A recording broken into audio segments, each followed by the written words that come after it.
باشمهندس مصطفى عايز اضيف حاجه للعمدان في مقبره ميكو سابني. طبعا احنا دلوقتي عندنا في العماره الحديثه في سقف اسمه فلات سلاب. الفلات سلاب ده اللي بيبقى ما بيبقاش فيه كاميرات، فبيبقى العمود سمكه صغير هيخرم السقف. بيعملوا حاجه ايه؟ حاجه اسمها اما التاج او الدروب بانل. هنا عاملين الاثنين في راس العمود. لو حضرتك تلاحظ هنا السقف نازل مسافه 15 20 سم من تحت عند العمود.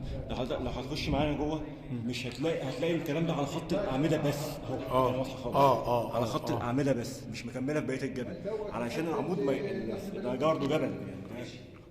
علي صوتك. ده حفر في الجبل طبعا، فالعمود معرض ان الجبل ده ينهار فوق. العمدان دي هي اللي شايله الدعامه يعني. ايوه، هي دي الدعامه اللي شايله، فهتخرم البتاع، السقف كله هيقع، فلازم يكون تحتها سمك اكبر من الباقي عشان تقدر تستحمل. دي معلومه جديده انا ما كنتش اعرفها. بتبقى خرسانه مسلحه على فكره وبتشيل، يعني مش رفاهيه، ده هي لازم تتعمل. لو ما اتعملتش في صور اسقف وقعت بسبب حاجات من دي. احنا عندنا صفين من الاعمده، 3 صفوف من الاعمده شايلين المقبره بصورها بحاجاتها، بس بيظل يستهويني المنظر ده.